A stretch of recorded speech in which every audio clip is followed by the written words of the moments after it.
Então, a principal dificuldade que eu encontrei é que as decisões hoje não são informações estruturadas, né? Então, há uma dificuldade imensa para poder extrair a jurimetria, porque esse tem que ser um trabalho essencialmente manual, né? E isso acontece por quê? Porque as decisões que acontecem no Brasil hoje, elas não são padronizadas. E a inteligência artificial vem para solucionar esse problema. Bom, pessoal, boa tarde. Gostaria de agradecer à organização, na pessoa do Ademir Piccoli, pelo convite para poder ter a oportunidade de conversar com vocês sobre esse estudo de jurimetria que eu fiz sobre golpes digitais, que foi transformado num livro. Inclusive, depois dessa palestra, nós vamos ter uma sessão de autógrafos ali no estande do Jury Expo, Educação, bem no meio do salão. E o interessante é que esse assunto ele é extremamente relevante, contextualizado, de grande impacto na sociedade. Mas eu vou mostrar para vocês uma visão diferente de como que o judiciário ainda precisa ajustar, sobretudo, o formato das suas decisões, num cenário em que a gente tem a jurimetria, a inteligência artificial. Percebo que existem uns pontos que eu vou destacar ao final, que seria muito interessante vocês avaliarem, para entender exatamente que esse trabalho ele começou a ser feito de uma forma muito manual, mas poderia ser muito mais sistêmico se as informações tivessem sido melhor estruturadas. Só para vocês terem ideia, a Agência Senado, em agosto desse ano, publicou uma pesquisa que 1 de 4 habitantes no Brasil já foram vítimas de golpes digitais. É 25% da população. A Folha de São Paulo, também agora em agosto, publicou que espera-se que este ano nós tenhamos, só o ano de 2024, 71 bilhões de reais de prejuízo de pessoas que foram vítimas de golpes digitais, de todas as maneiras, inclusive quanto a furto de celulares. E, além disso, o Globo publicou, há cerca de um mês atrás, que existe uma estatística obtida através da Secretaria de Segurança que há 4,6 mil tentativas de golpes por hora no Brasil. O Brasil hoje deve estar em 9º lugar no mundo em relação à quantidade de golpes digitais. Nós somos o primeiro disparado da América Latina. Daí a relevância desse tema. Daí, como vocês estão vendo, são fontes confiáveis, né, que efetivamente trouxeram o impacto dessa situação. E esse foi um dos motivos no qual eu me motivei a fazer esse estudo de jurimetria para lançar o livro. Como é que eu tracei essa situação? No meu entendimento, como advogado de direito digital, atuo todo dia e tenho um fascínio pela área de tecnologia, eu fui o primeiro advogado do Brasil que usou computador dentro do escritório de advocacia em 1981 e tive uma experiência de 10 anos aqui em Brasília em relação à minha participação como presidente da Comissão de Direito e Tecnologia da Informação e ativamente conheci o Piccoli e vários colegas diretores de TI aqui, na época da regulamentação do processo judicial eletrônico, no qual eu representava o OAB Federal. Houve uma mudança considerável, né, a partir da pandemia, em relação a assuntos de golpes digitais, por vários motivos, né? As pessoas passaram a trabalhar em casa, é um ambiente desprotegido, o computador muitas vezes compartilhado com os filhos, e, consequentemente, essa mudança foi muito rápida, e os hackers perceberam isso e mudaram o alvo. O alvo, ao invés de ir para o ambiente corporativo, foram para o ambiente doméstico. E, obviamente, houve um impulso de várias plataformas, vários serviços digitais. E isso tudo fomentou a mudança, porque os golpes explodiram a partir dos golpes do período pós-pandemia, pandemia. Então, eu fiz um recorte de 2020, primeiro semestre até primeiro semestre de 2023, e fiz a leitura de 351 julgados.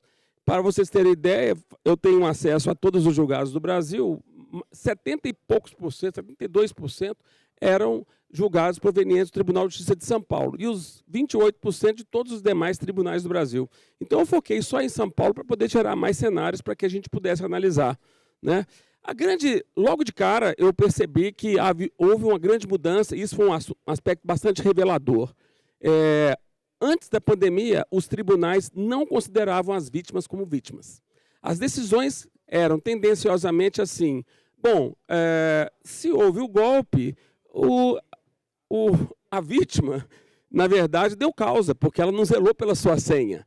Então, um banco fez tudo para poder orientar, etc. Só que hoje, depois de pandemia, é o desafio. Será que existe algum magistrado no Brasil que não tenha sido vítima de golpe ou que conheça alguém que tenha sido vítima de golpe? Difícil de encontrar, certamente. Então, nessa virada, aconteceu a mudança da tendência que foi apontada pelo trabalho de jurimetria. Ou seja, hoje a vítima é tratada como vítima. E as plataformas digitais começaram a ser responsabilizadas através da teoria da responsabilidade objetiva por não zelarem pela segurança da informação, que hoje tem, inclusive, o preceito da própria LGPD, que obriga que qualquer empresa que faz tratamento de dados pessoais seja responsável pela qualidade e segurança da informação compatível com o seu serviço. Então, nós estamos vendo hoje o fenômeno dos bancos digitais, cuja o sistema de antifraude é fraquíssimo em relação ao banco tradicional. E, com isso, nós tivemos um aumento de golpes. Porque hoje é muito fácil abrir uma conta e essa conta ser aberta com dados fraudulentos, né? E outro ponto importantíssimo que eu já vou adiantar. Como advogado de direito digital, eu esperava que, depois de 6 anos de vigência da LGPD, já fosse possível encontrar julgados que teriam não só a decisão punitiva para a plataforma onde o golpe ocorreu, apenas por uma falha de relação de consumo. E não considerar também, já que depois nós já temos hoje 6 anos de LGPD, considerar também como uma falha de tratamento de dados pessoais. Então, para minha surpresa, dos 351 julgados que eu analisei no Tribunal de Justiça de São Paulo, nenhum mencionou nas decisões que isso foi falha de tratamento de dados pessoais também. Entretanto, se essa falha, se essa lacuna ainda existe hoje nos tribunais estaduais, o STJ, até num caso que eu trabalhei, pela primeira vez decidiu que uma plataforma de um banco seria responsabilizada não só pela falha de relação de consumo, mas pela falha de tratamento de dados num golpe acontecido dentro das plataformas da área financeira. E esse foi um ponto muito interessante, porque não dá para imaginar, mas eu sei mais ou menos os motivos de que levam a essa interpretação de que um cenário com 6 anos de lei ainda existe a não aplicação da LGPD nesse caso. Então, uma das coisas bem diferenciadas que eu consegui fazer, um trabalho bem manual, é que eu consegui extrair 40 referências a cada decisão que eu analisava. É como se eu conseguisse fazer com que, com essas 40, eu consegui gerar mais de 40 gráficos, estatísticas, tabelas, com informações extremamente relevantes, né? Como essas que vocês estão vendo aqui. Então, eu percebi que os tribunais de justiça, ou o próprio CNJ, eles têm um volume gigantesco de informação, mas não tem de conhecimento. E eu vou apontar aqui para vocês agora quais são as falhas que eu vejo que poderiam transformar, por exemplo, o futuro portal Codex, né, que está para ser lançado agora em dezembro, lá em Campo Grande, no dia 2, pelo ministro Barroso, não apenas como um volume gigantesco de informação, mas sim também uma base de conhecimento, tanto para o magistrado quanto para qualquer outro protagonista da área jurídica. Então, esse aqui é o ranking dos... eram 40, aí eu falei, não, vou fazer um recorte aqui, vou pegar 8. E esses são os 8 mais frequentes hoje no Brasil. Então, você pega, por exemplo, boleto falso, motoboy atinge só mais ou menos uma faixa etária de 60 anos para cima. Entendeu? Então, eu tenho esse perfil da vítima, tudo muito bem detalhado, através de diversas estatísticas. O WhatsApp, por exemplo, você tem hoje inúmeras modalidades de golpes de WhatsApp. Agora, esse ano ganhou muito destaque o golpe do Pix. Então, o volume de perda esse ano subiu consideravelmente, cerca de mais ou menos, como eu estava falando, 71 bilhões, porque hoje o golpe do Pix já tem 6 variáveis diferentes. Então, a gente tem que ficar atento a isso. E olha só, um slide apenas para poder mostrar uma estatística que o próprio judiciário poderia extrair se tivesse essa estrutura da informação, que é o tempo médio de uma decisão de sentença, por cada tipo de golpe. O meu sonho é que isso pudesse ser extraído de dentro do próprio repositório de informações do CNJ do tribunal. Enquanto isso não é possível, eu gastei um tempo enorme, foram 2 anos de trabalho, para poder fazer a estruturação da informação e obter esse resultado. Então, a principal dificuldade que eu encontrei é que as decisões hoje não são informações estruturadas, né? Então, há uma dificuldade imensa para poder extrair a jurimetria, porque esse tem que ser um trabalho essencialmente manual, né? E isso acontece por quê? Porque as decisões que acontecem no Brasil hoje, elas não são padronizadas. Então, há muitos casos que eu analisei que o pedido da inicial não foi analisado na sentença, e é muitas vezes no tribunal. E a inteligência artificial vem para solucionar esse problema. Por quê? Porque se os magistrados já tivessem uma metodologia diferente para poder colocar um prompt, para poder estruturar o voto já com os pontos essenciais que precisam ser analisados, cruzando, por exemplo, com as peças do processo, coisa simples. Faça um prompt para poder saber qual que é o pedido e quais são as principais argumentações da inicial. Faça um prompt para fazer a mesma coisa em relação à contestação. Simule a geração de um despacho saneador fazendo os pontos controversos. E, quem sabe, já também coteje essas peças para poder te dar um subsídio para a sentença, mas que a sentença seja estruturada dentro de um padrão, no mínimo, dos fatos, do direito e conclusão. Né? Hoje eu ajudo alguns magistrados em relação ao uso da capacitação e, consequentemente, eu vejo que é plenamente possível, com o repositório que eles têm de informação, gerar conhecimento do próprios julgados que eles tiveram. E isso, se a gente caminhar nesse sentido, eu tenho certeza, pessoal, que nós vamos ter uma qualidade imensa nas decisões. Porque, cá entre nós, o que a gente sabe que muitas vezes acontece é uma sentença padrão, copiar e colar.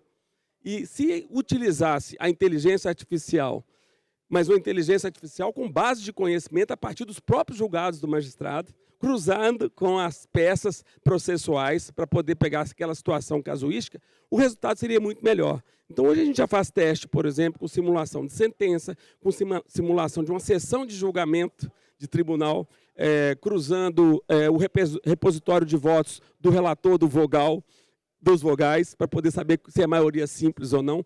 Tudo isso está no nosso colo, mas não é ainda bem explorado pelos magistrados. E esse é um ponto que eu gostaria de chamar muita atenção, porque eu sou bastante crítico, porque trabalhei nessa época do processo judicial eletrônico, quando foi início, é que os magistrados continuam trabalhando da mesma forma operacional como trabalhavam na época do processo de papel. O processo judicial eletrônico veio para poder informatizar a secretaria, a Câmara, mas não o apoio ou suporte decisório do magistrado. E a solução para isso chama-se inteligência artificial. E nós temos que preparar esse terreno, né? E outro ponto importantíssimo. Foi criado em 2008, na época da ministra Ellen Grace, a tabela unificada de classificação de temas, né? Essa tabela não vem sendo atualizada. Então, se vocês quiserem, uma vez um jornalista do jornal Valor Econômico me entrevistou e falou assim: Alexandre, quantos golpes digitais existiram nos tribunais brasileiros? Eu falei, não temos essa informação. E não temos por quê? Porque na tabela unificada não tem nenhuma previsão de um golpe digital para ser classificado na hora do processo. E mais, crime cibernético não tem. Nenhum assunto hoje de direito digital existe a previsão. E, com isso, gera um efeito cascata, que nós não temos jurimetria, nós não temos nada em relação a essa estrutura que poderia gerar conhecimento. Essa é a grande falha. Então, já terminando, aqui minhas soluções, que eu vejo para o judiciário, né? Padronização do teor dos julgados favorecerá sempre a jurimetria e IA, então sou muito motivador que os magistrados e seus assessores sigam nesse caminho, né? Como capacitação contínua. Uma criação de um repositório de compartilhamento de prompts, né, das decisões judiciais ou das maneiras operacionais das secretarias, fazer uma análise a partir de prompts de omissões e conformidades, se for utilizado o prompt para poder analisar a peça processual cruzando com o repositório de decisões dos magistrados. E muito interessante porque, recentemente, o CNJ criou uma cartilha muito bacana sobre padronização de ementas, né? Por que não fazer uma cartilha também em relação à padronização, sugestões de prompts? É essa a minha sugestão. Bom, pessoal, era isso que eu tinha para poder destacar para vocês. Se vocês quiserem me acompanhar, estou sempre nas redes sociais, pronto para poder discutir esse assunto e muito interessado em já traçar esse terreno para esse mundo da inteligência artificial, que eu tenho certeza que vai mudar, vai ser um grande divisor de águas no Brasil. Nós temos o maior Big Data jurídico do mundo, mas nós temos só informação, nós temos que converter para conhecimento.